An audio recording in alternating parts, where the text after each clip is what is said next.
प्रत्येक राजकीय अपडेटसाठी चॅनलला सबस्क्राईब करायला विसरू नका। प्रत्येक समाजाला आपला एक नेता हवा असतो, नेतृत्व हवं असतं। समाजाला जोपर्यंत नेतृत्व मिळत नाही तोपर्यंत समाजाचे प्रश्न सुटत नाही असं इथल्या सामान्य जनतेला वाटतं। महाराष्ट्रामध्ये प्रत्येक समाजाचे आपले काही नेते होते आणि ते नेते आजही अस्तित्वात आहे, जे त्यांच्या समाजाची बाजू समोर लावून धरताना पाहायला मिळतात।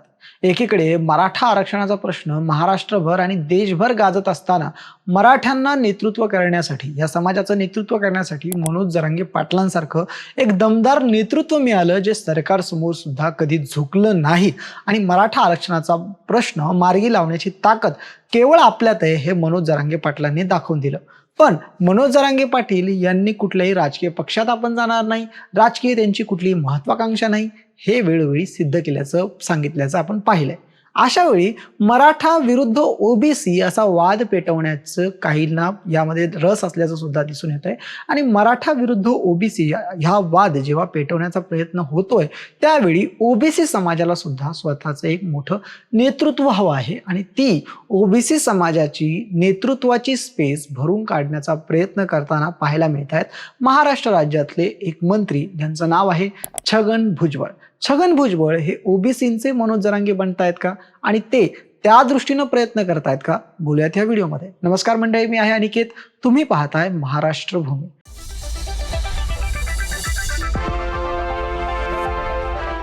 म्हणजे ओबीसी समाज जर पाहिला तर महाराष्ट्रामध्ये आणि देशभरामध्ये राजकारणात एक महत्वाचा एक गठ्ठा मतदान करणारा समाज म्हणून ओबीसींकडे पाहिलं जातं।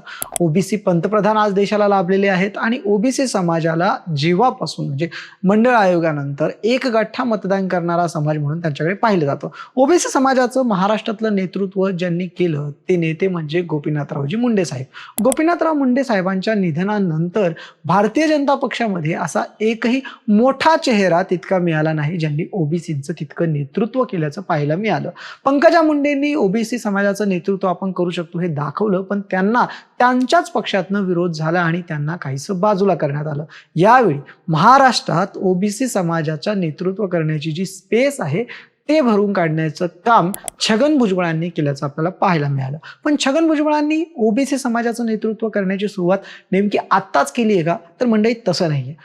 छगन भुजबळ हे जोपर्यंत शिवसेनेमध्ये होते तोपर्यंत ते ओबीसी नेते म्हणून कुणालाही परिचित नव्हते, कारण शिवसेना पक्षामध्ये जात, धर्म किंवा पैसा ह्या सगळ्या गोष्टी तेव्हापासूनच आजपर्यंत कधी महत्वाच्या ठरल्या नाही आणि जातीवर आधारित राजकारण शिवसेनेनं तितकंसं केल्याचं आपल्याला पाहिलं नाही। त्यांचा मुद्दा हा मराठी आणि हिंदुत्व याच मुद्द्यावर बाळासाहेबांनी कार्यकर्त्यांना एकत्र केलं होतं आणि त्यांना सोबत आणलं होतं। पण जेव्हा छगन भुजबळांनी शिवसेना सोडून शरद पवारांसोबत काँग्रेसमध्ये प्रवेश केला तेव्हा काँग्रेसमध्ये ओबीसी नेतृत्व, माळी समाजाचं नेतृत्व आणण्यासाठी, ते नेतृत्व आपण आहोत हे सांगण्यासाठी छगन भुजबळांनी स्वतःची जे राजकीय वजन आहे ते वापरायला सुरुवात केली आणि नेतृत्व समोर आणण्याला सुरुवात केली। 1992ला त्यांनी समता परिषदेची स्थापना केली आणि त्यानंतर जेव्हा 1999ला राष्ट्रवादी काँग्रेस पक्ष बनला त्यावेळी ते पवारांसोबत राहिले।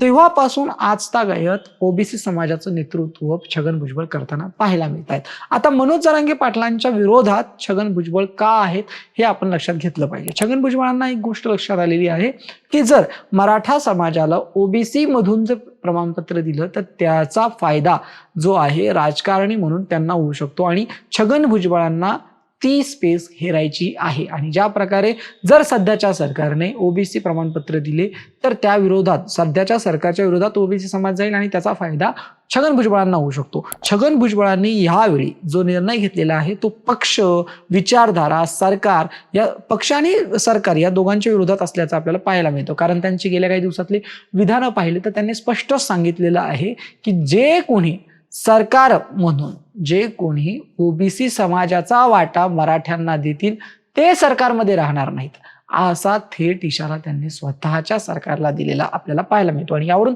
सरकारपेक्षा मला ओबीसी समाज जवळचा आहे अशा प्रकारचं एक स्टेटमेंटच छगन भुजबळांनी अप्रत्यक्षरित्या केलेलं पाहायला मिळत आहे। मराठा आंदोलनामध्ये सुद्धा छगन भुजबळांवर थेट टीका झाल्याची आपण पाहायला मिळालेली आहे। मनोज जरांगे पाटलांवर त्यांनी ज्यावेळी तो 7 कोटींचा आरोप केला होता त्यानंतर मनोज जरांगे पाटलांनी सुद्धा छगन भुजबळांवर तिथे टीका केल्याची आपण पाहिलेली आहे। त्यांनी सांगितलं होतं की ह्या ओबीसी नेत्यांमध्ये म्हणजे मराठा आणि ओबीसी मध्ये वाद निर्माण करण्याचं काम काही नेते करतायत, पण मराठा आणि ओबीसी एकत्र आहे. ओबीसी समाजाला असं वाटतं की मराठ्यांना आरक्षण मिळालं पाहिजे. त्या दुसरीकडे जेव्हा छगन भुजबळांना याबाबत विचारलं जातं तेव्हा ते म्हणतात की आमचा मराठा आरक्षणाला मुळीच विरोध नाहीये, मराठा समाजाला आरक्षण मिळावं हीच आमची भूमिका आहे, पण मराठा समाजांना ओबीसी मधून आरक्षण न देता त्यांना विशेष प्रवर्गातून आरक्षण दिलं पाहिजे अशी छगन भुजबळांची मागणी आहे. तर दुसरीकडे मनोज जरांगे पाटील म्हणतात की आम्हाला ओबीसी म्हणूनच आरक्षण दिलं पाहिजे. यातून आजचा म्हणजे जे सध्याची स्थिती आहे त्यातून आपल्याला असं पाहायला मिळते की छगन भुजबळ आता राज्यव्यापी दौरा करणार आहेत. दिवाळीनंतर ते अजून ऍक्टिव्ह होणार आहेत. ओबीसी महामेळावा ते घेत आहेत. आजच त्यांच्या निवासस्थानावर ओबीसी नेत्यांची बैठक होते. तर या अनुषंगाने मनोज जरांगे पाटलांच्या विरोधात त्यांना एक नेतृत्व म्हणून आपण स्वतः नेतृत्व असण्याची जी घाई जे करतायत ते छगन भुजबळ करताना पाहायला मिळतात. आणि छगन भुजबळांनी आज आपण ओबीसीचे एकमेव नेते आहोत हे सांगण्याचा प्रयत्न केलेला आहे. तुम्हाला काय वाटतंय, मनोज जरांगे पाटला बनण्याचा प्रयत्न छगन भुजबळ करतायत का आणि त्यात ते किती यशस्वी होतील? तुमचं मत आम्हाला कमेंट करून नक्की कळवा. धन्यवाद.